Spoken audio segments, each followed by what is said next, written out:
நீங்க சொல்ற ரப்ப நாங்க ஏற்றுக்கொள்ள இயலாது. லன் நுமின ஹத்தா நரல்லாஹ ஜஹரா.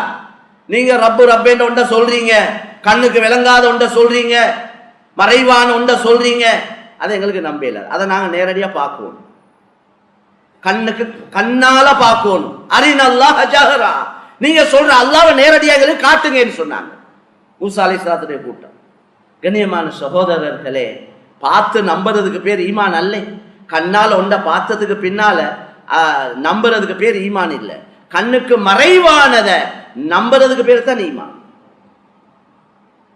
அதே போல கண்ணியமான சொல்ல கண்ணால பார்க்கல, எல்லாம் இருக்கி சொல்லப்பட்டதெல்லாம் சத்தியமா நடந்தே தீரும். அல்லாஹ்ட வாக்குறுதி இன்ன வஅதல்லாஹி ஹக்க, அல்லாஹ்ட வாக்குறுதி உண்மையானது என்று ரொம்ப தெளிவாகவே அல்லாஹ் சொல்லிட்டான்.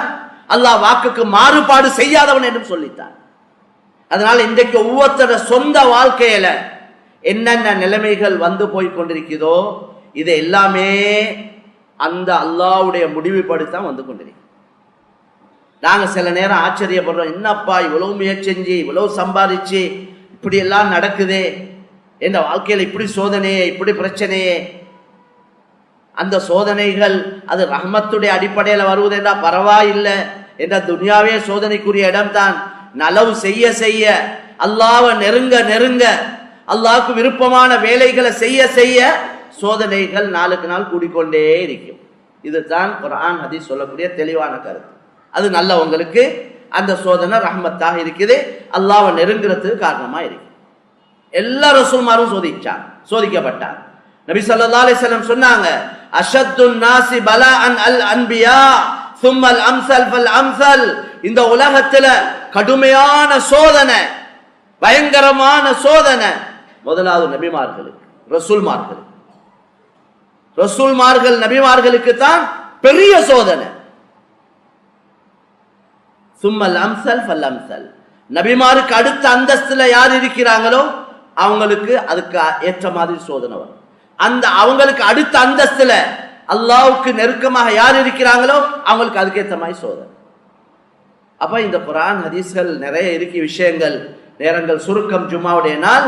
மேலான கண்ணியமான சகோதரர்களே, அல்லாஹ்வை நெருங்குறதுக்கு அல்லாஹ் வச்சிருக்கிறது ராஹத் அல்ல. நல்லா திண்டு குடிச்சு ஜொலியா இருக்கணும், எங்களோட லைஃப் எல்லாம் ஸ்மூத்தா போகணும், ஒரு மண்ட குத்தம் வரக்கூடாது, ஒரு பிரச்சனை வரக்கூடாது, ஒரு கவலைகள் வரக்கூடாது, ஒரு நோய் துன்பம் வரக்கூடாது, அந்த மாதிரி வாழணும்.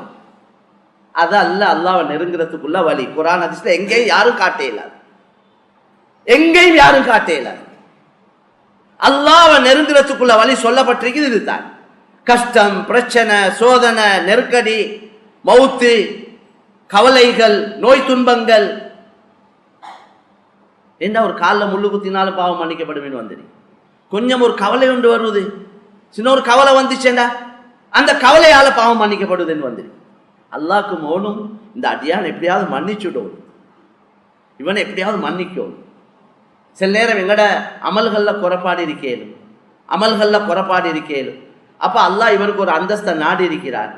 என்ன செய்வான்? இவருக்கு சில சோதனைகளை கொடுப்பான், சில கஷ்டங்கள், கவலைகள் இப்படி எல்லாம் கொடுத்து அவரை சோதிச்சு அதுல பொறுமையாக இருக்க வச்சு அதை கொண்டு அந்த அந்தஸ்தை கொடுப்பான். இதுதான் அல்லாஹ்வோட ஒரு வளம்.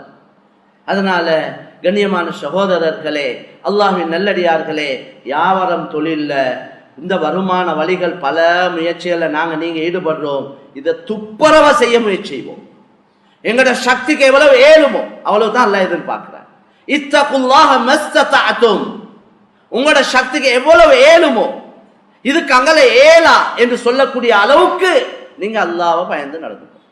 சக்திக்கு அங்கால உள்ளத்தை அல்லாஹ் எதிர்பார்க்க, இதுக்கு அங்கல எங்களால் ஏலாதே என்று சும்மா ஏழுமானத்தையும் ஏலாதே என்று சொல்ல ஏலாது, உண்மையிலே ஏலாது அந்த இடத்துக்கு தான் வரும்.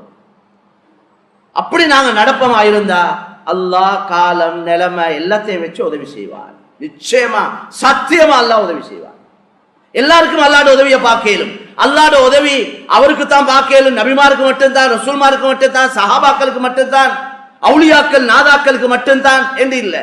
ஒவ்வொரு அடியானும் அல்லாஹ்வோட உதவியை பார்க்கலும். ஒவ்வொரு அடியானுக்கும் பார்க்கலும். ஒவ்வொரு அடியானும் அல்லாஹ்வுடைய அடியான். ஒவ்வொருத்தனையும் உண்டாக்கினவன், உருவாக்கினவன், உறுப்புகளை கொடுத்தவன், உயிரை கொடுத்தவன், அவனுக்கு உண்ண, குடிக்க, உடுக்க, நடக்க, பிடிக்க சகல ஏற்பாடும் அந்த ஒரே ஒருவனால தான் நடந்து கொண்டிருக்கிறது.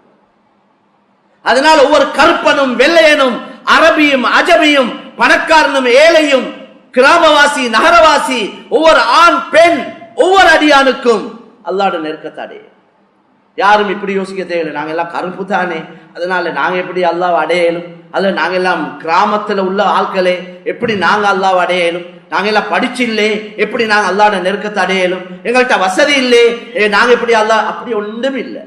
அப்படி ஒன்றையும் அல்லாஹ் ஷருத்தாக நிபந்தனையாக ஆக்க இல்லை. துனியாவுடைய எந்த வஸ்துவையும் துனியாவுடைய எந்த நிலைமையையும் அல்லாஹ்வை நெருங்குறதுக்கு அல்லாஹ் காரணமாக ஆக்கவே இல்லை. அதைத்தான் எங்களுக்கு உதாரணத்துக்காக லேசா விளங்கிக் கொள்றதுக்காக உலகம் அழியும் வரைக்கும் வரக்கூடிய மக்களுக்கு ஒரு பாடம் படிப்பிக்கிறதுக்காகத்தான் சஹாபாக்களை தெரிவு செஞ்சார். அவங்க எப்படியா வந்த ஆட்கள்? படிப்பறிவு இல்லாத கூட்டம், வசதி வாய்ப்பு இல்லாத கூட்டம், எழுத வாசிக்க தெரியாத கூட்டம். ரசூலுல்லாஹ் ஒரு மாசம், இப்ப அரபு கணக்குப்படி புற கணக்குப்படி ஒரு மாசம் என்றது 30 நாள் அல்லது 29 நாள் தானே, 28 இல்லை 31 இல்லை.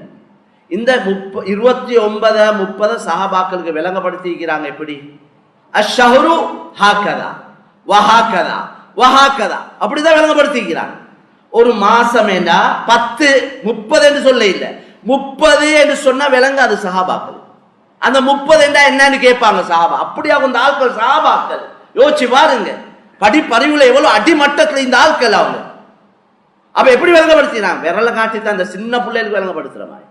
ஒரு மாசம் என்றா 10 விரலை 3 தடவை காட்டிட்டு அடுத்த தடவை 29 நாள் என்றத 3வது தடவை ஒரு விரலை மடிச்சு காட்டி ஒரு மாசம் என்றா இப்படித்தான் என்று விளங்கப்படுத்துகிறார். இவங்க தான் சஹாபாக்கள். உலகத்தாட்சி செஞ்சாங்க. பேரை சொன்னா வயிறு கலங்கும்.